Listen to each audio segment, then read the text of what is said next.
बुत जो 360 बुत थे काबतुल्लाह के इर्द गिर्द, वद्दम वला सुवाक वला यगूस व यऊक व नसरा, ये सब बुत, उन बुतों को फिर से लाने की बात कही जा रही है, एंट्री की बात की जा रही।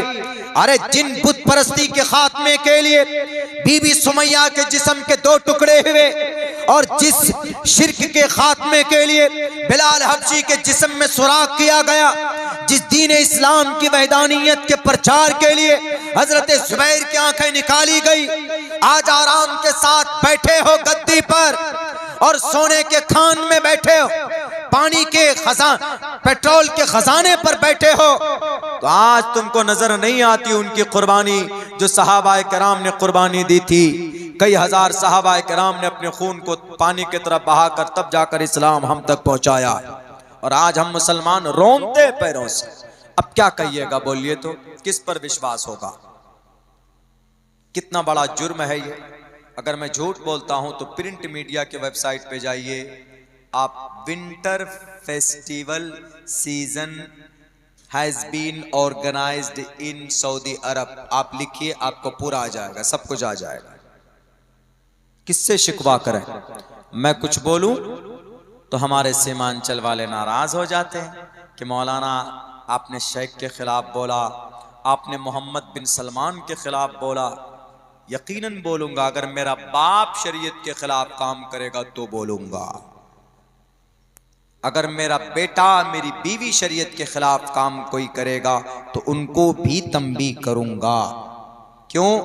ये इस्लाम का नेचर है। अल्लाह के नबी ने फरमाया, मन रआ मिनकुम मुनकरन फल्युगय्यिरहु बियदी फइल्लम यस्तती फबिलिसानी फइल्लम यस्तती फबिक़ल्बी वज़ालिका ज़अफ़ुल ईमान, रवाहुल मुस्लिम। अल्लाह के नबी ने फरमाया कि कोई बुराई देखो तो उसको रोको। हो सकता है कि भूल से कर रहे हैं, अल्लाह तौफीक दे दे, हिदायत दे दे। आज पूरी दुनिया के अंदर मुसलमान नरगे में है, और हमारे लोग जिनको अल्लाह ने दौलत दी है वो एकदम मौज में है, मस्ती में है। भारत के अंदर क्या मुसलमान कमजोर है? बिल्कुल कमजोर नहीं है। भारत के अंदर मुसलमानों के पास बहुत दौलत है, लेकिन हाँ, आम मुसलमानों को कब्जा नहीं दिया है, बल्कि कुछ बड़े लोगों के हाथ में है। इसीलिए जिस दिन ये उम्मत, हमारे लोग सुधर जाएंगे, हमारा अमल अच्छा हो जाएगा, तो हमारी मस्जिदों पर नजरें डालना लोग छोड़ देंगे, हमारे मदरसों में ताले लगाना छोड़ देंगे, और हम पर अत्याचार करना छोड़ देंगे। जिस दिन हमारा अमल दुरुस्त हो जाएगा। इसीलिए मुसलमानों, मैं हर जलसे में आखिर में यही बातें कहता हूँ कि हम मुसलमानों को अपने अमल को सुधारने की ज़रूरत है, वरना हमारे पास बहुत दौलत है।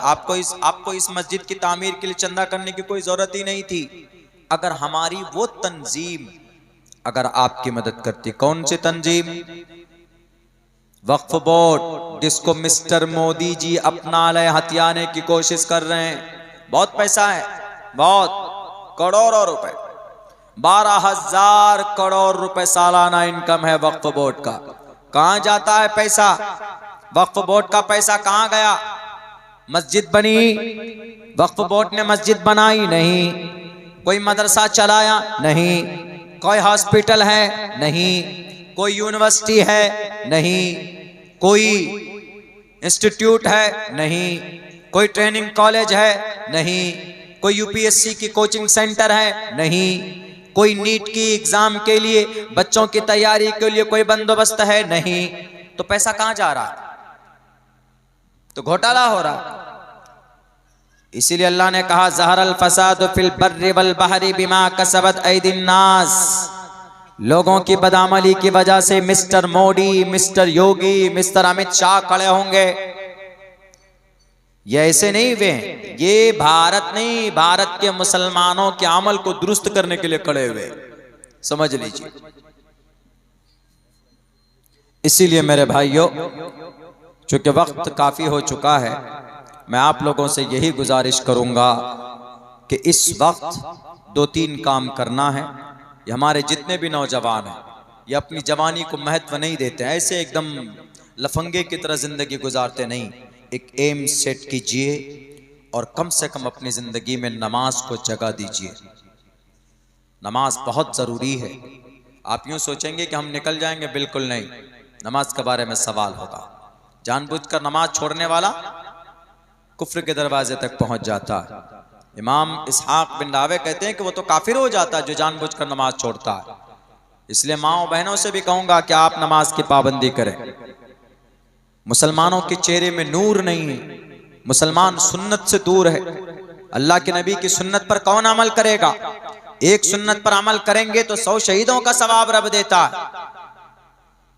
इसीलिए इस उम्मत को अमल की जरूरत है, वरना सारी चीजें अभी भी वही वैसे ही है। वही कुरान है, वही शरीयत है, वही अहकामात है।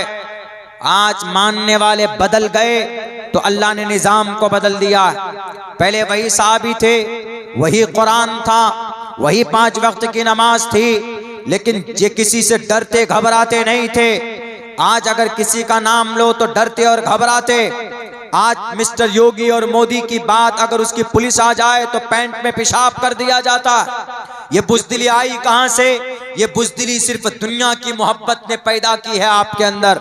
अगर आपका ईमान मजबूत हो, पाबंदी से नमाज पढ़ें, तो जो मोमिन होता है वह अल्लाह के अलावा किसी से नहीं डरता।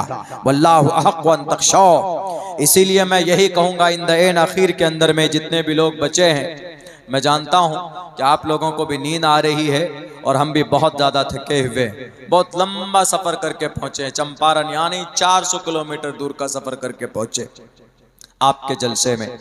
तो बस इतना कहूँगा कि इस उम्मत को अमल सुधारने की ज़रूरत है। हम अपना अमल सुधारें, इंशाअल्लाह हमारी मस्जिद की भी हिफाजत अल्लाह करवा देगा और हमारी भी हिफाजत अल्लाह करवा देगा। मैं दुआ करता हूँ अल्लाह सुब्हानहू व तआला से कहने सुनने से ज़्यादा अमल की तौफीक अता फरमाए। बहुत बहुत शुक्रिया, जज़ाकल्लाह। अस्सलामु अलैकुम व रहमतुल्लाहि व बरकातुहू।